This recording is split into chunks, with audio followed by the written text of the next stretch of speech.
Glad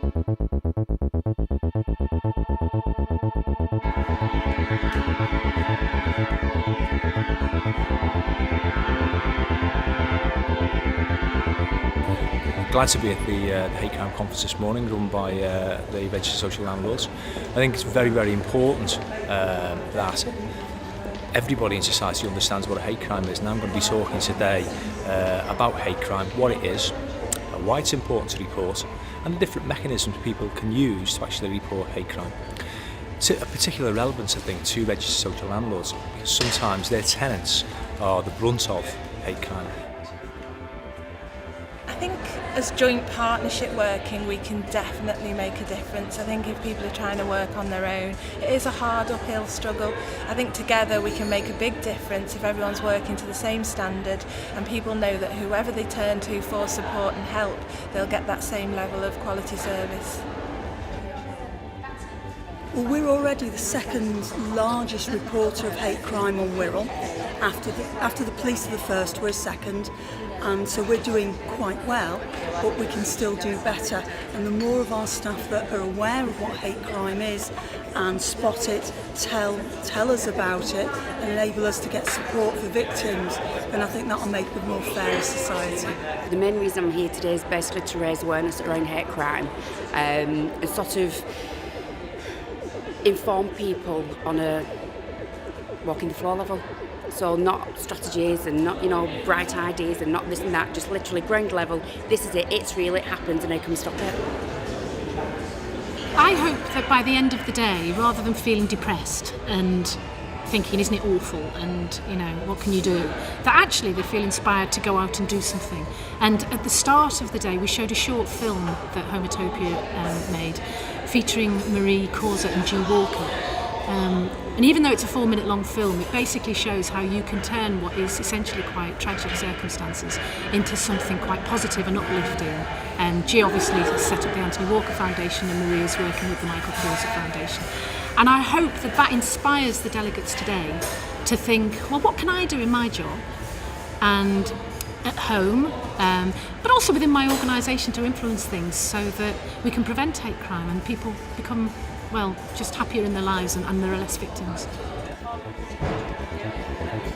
All the candidates are going to come into the room, and I think there's about 8 different stations where they will go and obviously read a statement, and what will happen then is they'll obviously contribute to obviously the statement, and that will cause some sort of debate.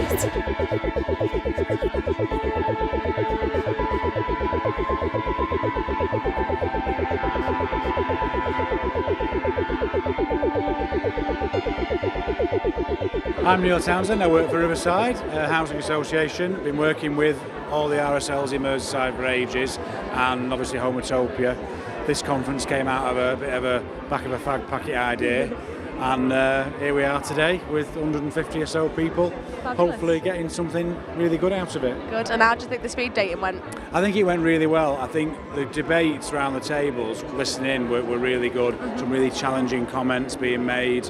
We're hopefully going to analyse everything that people have written down and have a meeting of the facilitators in a few weeks to actually look at it and get underneath what people are saying. That might lead to some other kind of event or training or support. We want to have some legacy to today, so hopefully that will come out of the speed dating exercise.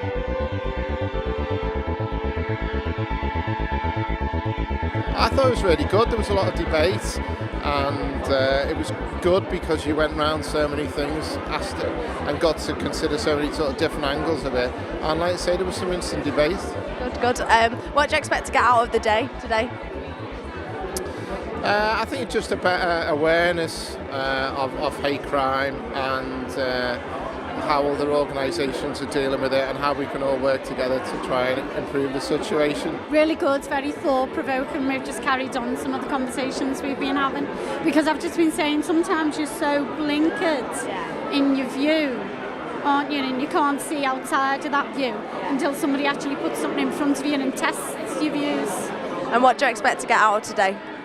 Quite a lot, actually. Look, different people work in different departments and bring different things, don't they? So I hope to get quite a bit out of today to take back to me, to put into practice. We've got quite a heated debate going on one particular subject, which I just thought was, one, hysterical, and two, really good, because it actually brought out the passion in what people believed in and what they were really, really, really against.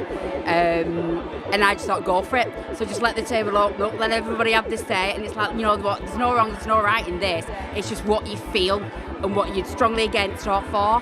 But it's certainly opened up lively debates. And what do you expect to get out of today? Hopefully that people have got a wider understanding, even from that one debate alone, that actually what's right for you is not necessarily right for somebody else. And the way you approach things may be comfortable for you, but not comfortable for somebody else. So you just need to keep an open mind and basically use whatever tools are available to you. Delegates are split into 4 different groups now. They're learning about different forms of hate crime, which is race, religion, disability and homophobia. We're going to try and find someone in a minute and see how they get on with their sessions and see what the outcome is. Hopefully it's opened their eyes to a couple of the issues that they really need to be looking at when they're dealing with their service users, their tenants basically. And if they have problems to do with race, with hate crime or religious crime, religious discrimination, how to deal with it, and the sorts of questions that they should be asking rather than just making notes, etc. Because I think everyone saw the video of the African lady downstairs, who had been suffering for a number of years and hadn't really known what to do about it until she snapped and phoned the police. And really someone shouldn't be waiting that long, and I was trying to explain to them and implore them that really when they need to dig deeper than just the normal questions, and hopefully I got through to them. How do you think, the people that came into your workshop, what do you think the main object of them taking away from today is? A greater understanding of the issue, I would say. They sort of sat there and felt at a loss as to how they really cope with the issue of transgender when faced with front house. How do you greet somebody, all the little etiquette aspects of it. But I'd say knowledge and a little bit of understanding, a little more wisdom as well. I think the Homotopia conversation that we had, we were looking at different case studies and trying to apply that to making sure that kind of policy and practice within housing was kind of making sure that people got to choose where they live, choose the neighbourhoods that they wanted to live in. So we had some really good conversations about allocation and how you have to accept sometimes that change happens over a period of time and generations, and if we're working together to be proactive we can make those changes. And I think it's kind of given me a lot of food for thought and like questions. I want to go back and I've kind of got my list of questions now that I can go back and say, what are we doing about making sure we're reporting on the hate crime? What are we doing about kind of the fair allocation policy? What are we doing about profiling? So it means that we can just go back refreshed and ask those questions. Things are happening in Liverpool. There are other things going on linked with this with RSLs as well. So I think we need to make sure that work carries on outside of this arena, and that we do get together and we do promote an awareness and we do something to tackle hate crime in the city. Because at the end of the day, we're a very, very important sector in the city.